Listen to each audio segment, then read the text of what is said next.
C'était le match à ne pas manquer. Non, je plaisante. Non, je plaisante. De toute façon, je le dis. Chaque fois que le Real de Madrid joue, il ne faut pas rater le match. Et bah ouais, on y était, on y était contre le club de Deportivo Minera, le Real de Madrid, qui en a fait 5 buts à 0. But de Federico Valverde, de Camavinga, d'Arda Güler, doublé d'Arda Güler. Et à la 55e minute, qui marque Papi Modric. Le Real de Madrid qui a la maîtrise totale dans ce match. On est à plus de 66% de possession de balle, 33 tirs contre 37% de possession de balle de Deportiva Minera et quelques petits tirs, mais bon, qui auront jamais inquiété Lunin, le gardien du Real de Madrid, qui remplace un certain Thibaut Courtois, le keeper, on l'appelle comment, la méduse, non, la poulpe, bah ouais, je sais même plus comment on l'appelle, il a tellement de surnoms et tellement de blazes qu'il réussit tellement bien. Et ben voilà, c'est le charme de la Coupe d'Espagne, la Copa del Rey, comme on dit, la Coupe du roi espagnol, le Real de Madrid qui est qualifié. Bah ouais, c'était un peu David contre Goliath et c'est le Real de Madrid qui l'emporte avec la meilleure des manières dans ce 16e de finale. 5 buts à 0, but de Papi Modric.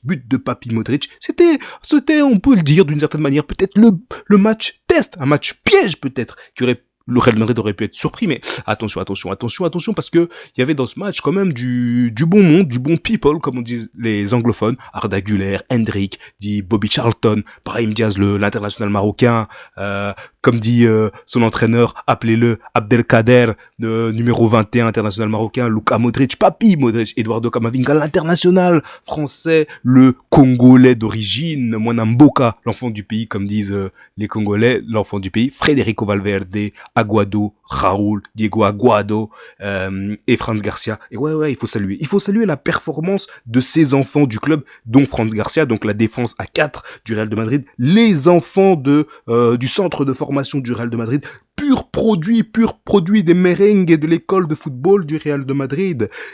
Ils font ce qu'on fait de mieux. Ben, quel autre exemple? Un parfait exemple. 4 défenseurs formés dans le centre du centre, dans le cœur de la centrale de la maison mère, ouais, du Real de Madrid. Ils réussissent, ils font... après, il y a de la réussite, mais j'ai envie de dire, c'est un club de 3e ou 4e division, sans vouloir leur manquer de respect. C'était pas... j'ai envie de dire, c'est pas Manchester City en face, sans pour autant manquer de respect, hein. C'est pas Manchester City, c'est pas... le FC Barcelone, c'est pas Liverpool, mais voilà, c'est un match où il faut prendre du temps de jeu, c'est un match où il faut engranger de l'expérience, c'est un match où Hendrik a joué et il a pas marqué, mais c'est important de prendre du plaisir, d'avoir du rythme, d'où le fait que Carlo Ancelotti a opté pour donner du temps de jeu à Vinicius Junior, Kylian Mbappé, Lucas Vazquez, Dani Ceballos et Chema Andrés, le numéro 36, 5 remplacements. Bah ouais, voilà, le charme de la coupe avec ces joueurs du centre de formation, ces joueurs passés par le centre de formation qui commencent à me pointer leur nez dans l'équipe A. Bah voilà, c'est l'ADN même du club, c'est la preuve qu'ils incarnent l'idéal, ils incarnent le charme, ils incarnent la philosophie même de ce club du Real de Madrid. Et c'en est, c'est la preuve par A plus B qu'il faut donner du temps de jeu à ces jeunes joueurs talentueux qui pointent leur nez, le bout de leur nez dans l'équipe A. Donc voilà,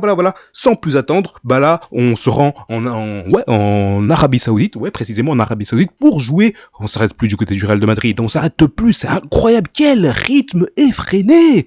Mais c'est pas possible, c'est pas pour rien qu'on dit à la Madrid, Inadamas. Bah oui, c'est le plus grand club du monde, mais qu'est-ce que vous croyez, franchement? Arrêtez de tester ce club. Arrêtez de douter de ce club. Où est votre foi lorsqu'on parle du Real de Madrid? Il est où? C'est où? Dites-le moi. Non, mais allez. C'est un match important, un match qu'il faudra surtout pas rater contre Mallorca, contre un club qui nous aura fait du mal en début de championnat, en Liga. Chaque fois qu'on s'est déplacé dans les îles espagnoles, ça a été un calvaire, comme dit Omar Francesca, le commentateur, mon confrère. Ouais, c'est un calvaire. Ben là maintenant, on est dans la deuxième phase de la compétition. Attention. Le Real de Madrid revient en puissance. Et lors de la deuxième phase de de championnat. La deuxième partie, le Real de Madrid est imprenable ou parfois même imbattable. Donc la prochaine échéance, jeudi, match à ne pas rater contre Mallorca, demi-finale de Supercoupe d'Espagne. Mercredi, FC Barcelone, Atlético Madrid. J'imagine bien que les joueurs du Real de Madrid vont regarder ce match de très près. Après, c'est un match, un gros match, hein, c'est un gros banger. Donc voilà. Les jeunes joueurs du Real de Madrid, du centre de formation, ont pu avoir du temps de jeu et c'est important. C'est important pour la dynamique, c'est important pour le mood, c'est important de voir Papi Modric qui, du haut de ses 39 ans, qui fait figure d'exemple et qui continue à marquer les esprits du côté du Real de Madrid. Et voilà. Donc, restez concentrés, restez connectés. Le Real de Madrid, c'est le plus grand club du monde, c'est le meilleur club du monde.